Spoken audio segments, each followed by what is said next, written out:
There's no abnormalities that I can see. I think you have a very healthy baby. Hi. Hi, you must have just arrived. Yeah, last night. I don't know why you invited them. Got a crush on her. These are for you. Thank you. The truth is, we weren't sure we wanted a child. Okay. I'm fine. Stay away from my wife! He's ours. Nothing else matters. You didn't say. Did I see you flirting with her? Someone was here. I need to leave the house. I love you, baby. The movie opens with Kate and Justin, a young couple, excitedly preparing for their first child. They live in a cozy London apartment and are thrilled about becoming parents. Kate tries to call her mother to share that the scan went well, but gets no answer and leaves a voicemail instead. Hi, Mum. It's me. We had the scan yesterday, and everything's fine. During a dinner with friends, Kate and Justin mention their new downstairs neighbors. The neighbors' arrival feels mysterious, coinciding with the death of the previous tenant, an elderly man. Kate also shares that she still has the keys to the apartment, as she used to care for the old man's flower garden. A man overhears their conversation and reacts when they joke about the new tenant's garden. As Kate and Justin return home, they notice 2 pairs of shoes outside the downstairs apartment, confirming their new neighbors have arrived. Back in her apartment, Kate finds an old photo of herself as a child with her mother and another young boy.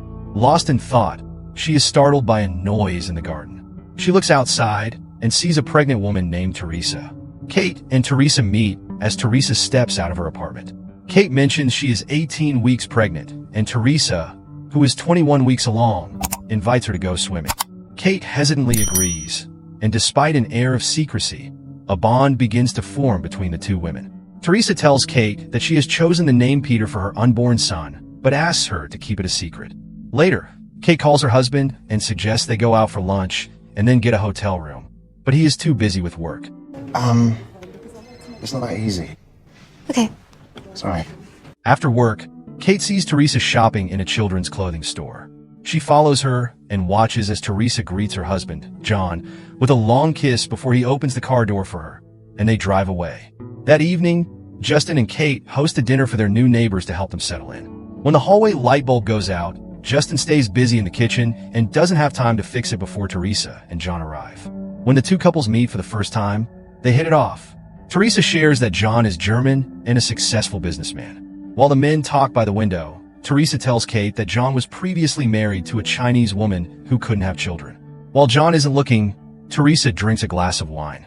During dinner, Kate and Justin reveal they've been married for 10 years and aren't sure if they ever wanted children. Teresa and John seem surprised, explaining they struggled for 7 years to have a child.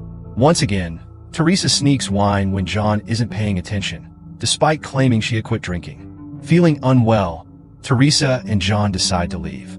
As Teresa opens the door, she trips over Kate's cat and falls, resulting in a tragic accident. Teresa falls down the stairs and gets injured. Concerned, Kate and Justin immediately offer to call an ambulance.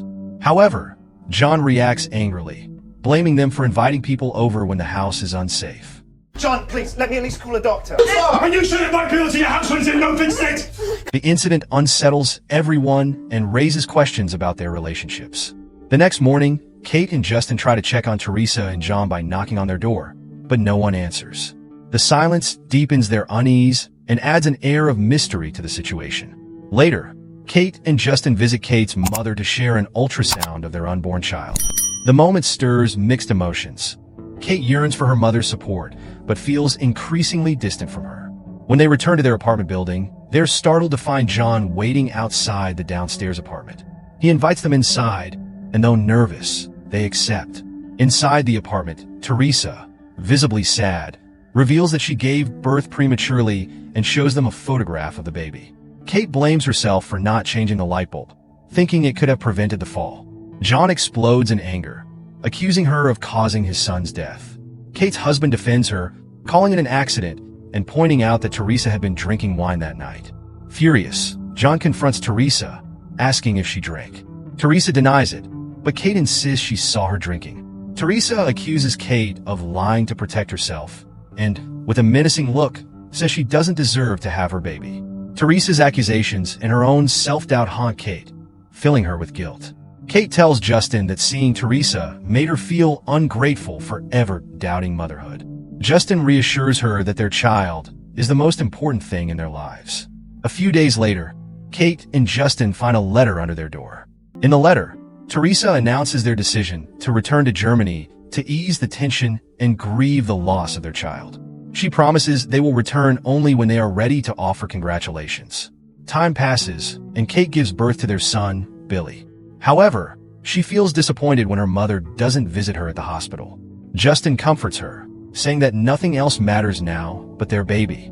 The next day, Kate goes downstairs for milk and notices shoes outside the downstairs apartment, signaling that Teresa and John have returned. Justin expresses his desire for an apology from Teresa for her hurtful words. Later, while collecting Billy's birth certificate, Kate receives a call from her mother, who visits to see the baby and brings a gift. Kate senses her mother's insincerity, realizing she only came because Justin asked her to. Suddenly, there's a knock at their door. Kate and Justin open it to find Teresa and John standing there. The couple apologizes and offers a gift, hoping to move on from the past. However, tension and uncertainty linger, hinting at danger. During the visit, Teresa asks to hold Billy, and Kate reluctantly agrees. While this uneasy moment unfolds, Kate's mother refrains from holding her grandson. Mom, do you want to? The next day, after Kate's husband leaves for work, Teresa visits Kate with a glass of lemon juice, clearly wanting to see Billy. They spend the day together at the park and swimming pool.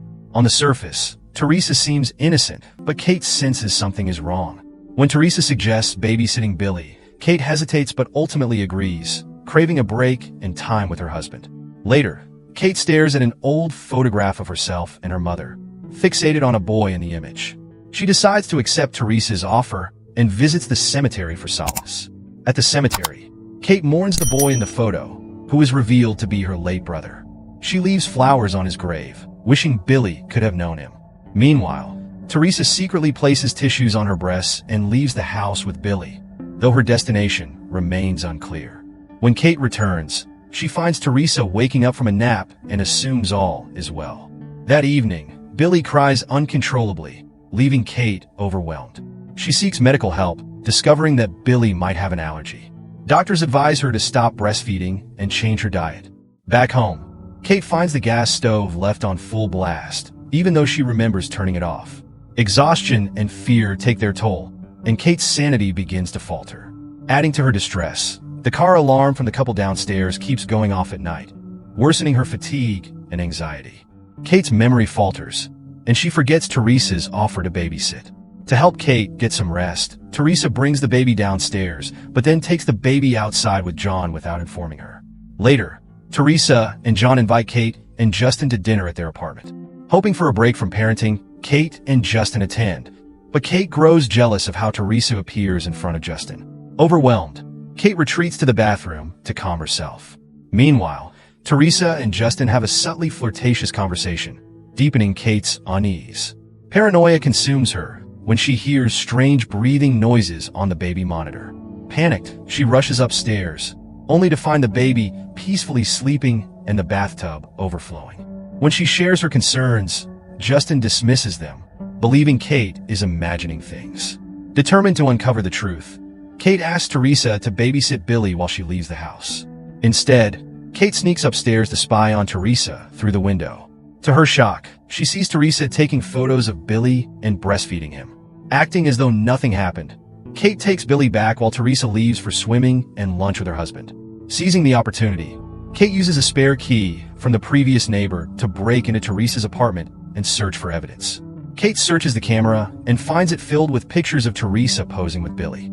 She then steps into a fully furnished baby room and discovers a photo of Teresa and John holding her son, posing as if he were their own. The shocking discovery sends chills down her spine. As Kate processes this, she hears John arriving and quickly escapes to her apartment. She calls Justin, demanding he come home immediately. When Justin returns, Kate storms into Teresa's house to retrieve the camera. However, the incriminating photos are gone. She rushes to the baby room, but finds nothing unusual. Kate admits she was in the apartment earlier and confronts Teresa about taking pictures of her son. Teresa responds by handing Kate a framed photo of Billy, claiming it's a gift.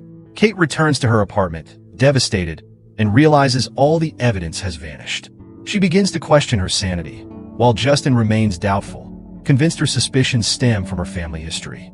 Determined to clear her mind, Kate takes Billy for a walk. At the river, she pauses, staring at the water and lost in thought. She looks at her baby and expresses her deep love for him. Justin joins her, and together, they decide to find a new place to live, hoping a fresh start will ease their struggles. I need to leave that house. Okay. I'll get the car, we'll call some estate agents. We'll find somewhere to rent. They find a beautiful apartment and agree to move, much to Kate's relief. On the way home, Kate urges Justin to move immediately, but he explains the credit check will take a few days. She makes him promise not to inform Teresa and John about their plans. The next morning, Justin gets a sudden phone call about an important meeting he needs to attend. He quickly leaves, leaving Kate anxious and alone. Before leaving, he hands her the milk she frequently drinks and asks her to call the moving van for the next day. When Justin arrives at the office, he realizes there is no urgent meeting. While checking his computer, he sees an email from Kate saying she's so sorry, and he rushes home in fear. Meanwhile, Kate and her son Billy are back at the river she stood by earlier. She suddenly picks up Billy and throws him into the water, watching as the current pulls him under. Later, Justin arrives home and finds Kate upstairs, having taken her own life with an overdose and drowned herself in the bath. Desperate, he searches for Billy but can't find him. He checks with Teresa, but Billy isn't there either. In a panic, he runs to the river where he last saw Kate and finds an empty baby carriage. Realizing the horrifying truth, Justin collapses in despair. In the following scene, Justin attends a funeral with Teresa and John. After the service, he packs his belongings, determined to leave the cursed apartment forever. Teresa informs him that she and John are also moving after everything that happened. When Teresa returns to her apartment, a flashback finally reveals the truth about the events that unfolded. That morning, Kate's husband left for a meeting and handed her a glass of milk. She drank it immediately and soon felt dizzy, almost passing out. She opened the window for fresh air and saw Teresa staring at her with a sinister expression. The truth came to light. The menacing couple had drugged Kate's milk, which the delivery man always left outside the apartment. They also set up a fake meeting for her husband and sent a fabricated suicide note from Kate's email. Later, Kate is seen carrying her baby to the river and throwing him in. But in a shocking twist, it's revealed that it wasn't Kate at all. It was Teresa disguised to look like her. Teresa then confronts Kate, who is barely conscious. In the final scene, John and Teresa are shown living in their new home in Germany. It's revealed that Teresa didn't throw Billy into the river. She threw Kate's cat instead, the same cat that caused Teresa to fall down the stairs earlier. Billy, now called Peter, is alive and being raised by his new psychopathic and murderous family. And that's how the movie ends. What did you think of this movie? Let us know in the comments below. Thank you for watching. Please subscribe and press the bell icon for more amazing videos. See you next time.